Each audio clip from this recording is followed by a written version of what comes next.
Alors, Key News. Eh bien, depuis quelque temps, dans l'actualité, du monde peut débattre une proposition de loi qui le gouvernement peut proposer qui appelle l'Offshore Petroleum Bill. Ce projet de loi-là, il a pour but pour remplacer le Petroleum Act, la loi qui date depuis les années 70. Les temps finissent passer, la situation finit évoluer et les autorités sentent le besoin pour réactualiser la loi-là. D'un autre côté, la Law Reform Commission, qui est là pour but d'examiner tout la loi qui est là dans Maurice et qui propose un amendement, organise un colloque récemment et dans ce colloque-là, le directeur des poursuites publiques fait la déclaration suivante. De par ce disposition législative, la Law Reform Commission est là pour objectif pour réactualiser la loi et pour proposer un amendement approprié en s'inspirant d'une pratique internationale tout en tenant compte particularités société mauricienne. Et DPP a ajouté le droit, sous-entendu la loi mauricienne, n'est pas inscrit dans marbre. La loi, telle qu'il nous connaît dans notre société, l'est amenée à évoluer. Tiens, bien intéressant ça va commenter là. La loi humaine amenée à évoluer, n'est pas inscrit dans marbre, dit le directeur des poursuites publiques. Qui fait? Eh bien parce que nous sommes humains et nous avons une limitation. Parce que nous sommes humains et qui nous commettent péché, une décision qui nous prend dans un contexte donné et quand situation évolue, eh bien nous bien révise nos décisions ou bien nous ban la loi. Par contre, la loi bon Dieu, l'il est permanent, jamais licencié. Qui fait? Eh bien parce que bon Dieu, l'est permanent. Parce que bon Dieu, comme la Bible dit, l'est le même hier, aujourd'hui et éternellement. C'est ce que nous dit dans l'Épître aux Hébreux, chapitre 13 et verset 8. Jésus-Christ les pareil hier, aujourd'hui et pour toujours. Nous lisons dans l'Acte Zach, chapitre 1er verset 25. Mais des gens qui persévéraient pour examiner la loi parfaite, la loi la liberté, et les continue là-dedans avec fidélité, les pas juste contente l'y écouter, mais l'y aussi mettre parole là en pratique, avec ça dit moun là, l'y pour bénir dans tout ce qu'il y fait. À nous remarquer qu'Isaac, quand il cause la loi, il dit c'est la loi parfaite et la loi la liberté. Des caractéristiques. Perfection et la loi qui rend nous libres. Un peu plus divin, dans chapitre D, versets 8 à 12, Zach écrit « Bien sûr, je te fais bien si je te vraiment obéir à la loi royale d'après l'écriture, te bien content au prochain comme à toi-même.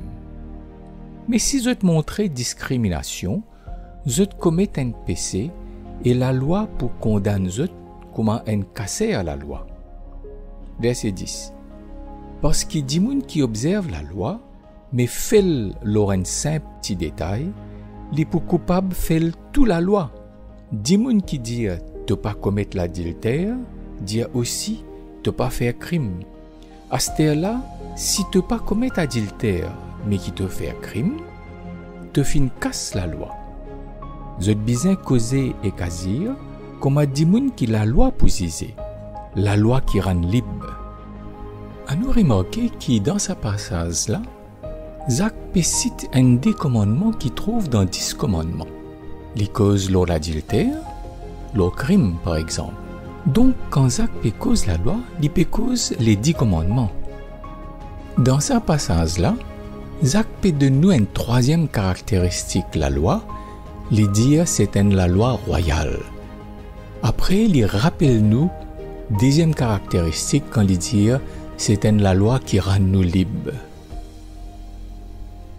De ce côté, l'apôtre Paul, dans ce lettre adressée à Ban Romain, chapitre 7, verset 12, il écrit ceci. La loi saint, commandement là, li saint, li droite et li bon. Cette fois-ci, l'apôtre Paul amène encore 3 autres caractéristiques. la loi li saint, li droite et li bon. De son côté, l'apôtre Pierre, dans ce deuxième lettre, chapitre 2, verset 21, cause un commandement et les qualifie de sacré, de saint. Ça l'idée là, il paraît comment c'est qu'il l'apôtre Paul t'écrit dans ce lettre pour ban romain. Dans chapitre 7, nous finissons à là, qu'il y qualifiait la loi comme étant saint. Ici, l'apôtre Pierre dit que la loi est sacrée. À nous lire à ce là, c'est qu'il l'apôtre Jean finit écrire dans ce premier lettre, chapitre 3, verset 24.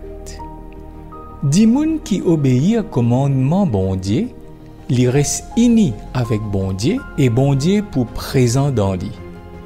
Allah comment nous connaît qui bon Dieu vive dans nous par seul esprit qui les fin de nous. Ici, Jean donne le caractéristique commandement. Il dit à nous qui quand nous obéir, bon Dieu présent dans lui. Jean dit à nous qui dit moun qui obéit au commandement bon Dieu, il reste uni avec bon Dieu. L'obéissance à un commandement garde nous unis avec bon Dieu. Ça, c'est une septième caractéristique d'un commandement. Là, toujours dans ce premier lettre, Jean au chapitre 4, cette fois-ci au verset 21, voici ce qu'il y écrit. À la commandement qu'il y fin de nous, c'est qui content bon Dieu, bien content ce frère et que ce sert aussi. Sa parole là dit à nous que le commandement qui Jésus fin de nous, c'est content bon Dieu et content nous frères et que nous sert. Et il y a deux dimensions ici. Numéro 1, content bon Dieu. Numéro 2, content nous frères et que nous sert. Ces deux dimensions là, eh bien c'est 8e et 9e caractéristique. Et finalement, dans 1er lettre de Jean, chapitre 5, versets 2 et 3, nous lisons ceci. Tout le monde qui croit qu'il Jésus lui-même le Christ, il est un enfant bon Dieu. Et tout le monde qui est content un papa, il est aussi content des enfants papa là. Allah comment nous connaît qui nous content des enfants bon Dieu, quand nous comptons bon Dieu et nous obéir à ce bon commandement. Quand nous comptons bon Dieu, nous obéir à ce commandement. Ce commandement pas difficile pour suivre. Quand bon Dieu dit à nous, comptons bon Dieu et comptons nos frères et que nous sert, l'épée condense les 10 commandements dans sa parole là. Parce que les 4 premiers commandements expriment nous l'amour pour bon Dieu et que 6 derniers commandements expriment l'amour pour nos frères et que nous sert, pour nos prochains. Dans ça, verset 3, Jean peut dire à nous qu'il y a un commandement bon Dieu pas difficile pour suivre. C'est le 10e caractéristique. À nous faire un résumé. Avec Jacques, chapitre 1er, nous trouvons que la loi est parfaite, qu'il y a la loi liberté, des premières caractéristiques. Ensuite, dans Jacques, chapitre 2, la loi c'est la loi royale, 3e caractéristique.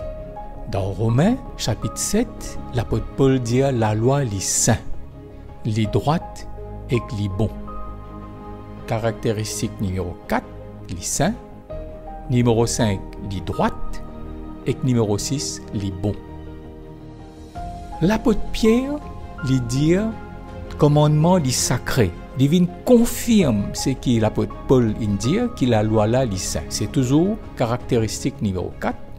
Et que l'apôtre Jean lui dit à nous quand nous obéissons au commandement, nous restons unis au bon Dieu.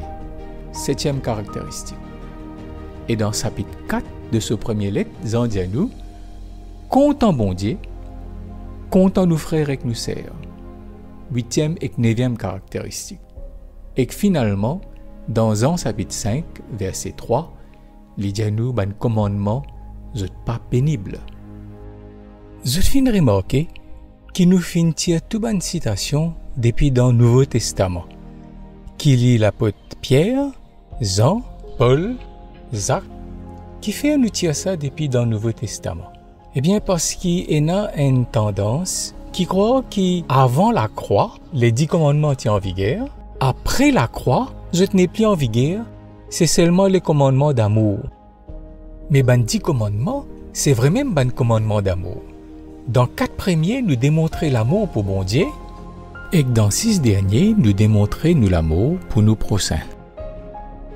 La loi bon Dieu n'est pas comme la loi humaine, que de besoin changer tous les 4-5 ans, parfois 10 ans. La loi bon Dieu est permanente. À cause de ça même, les 10 commandements sont gravés l'oros. Mais ce qui bon Dieu a envie plus que tout, c'est qui ce commandement gravé dans nous les cœurs. À nous ouvrir nous les cœurs pour laisser accomplir ça l'écriture là.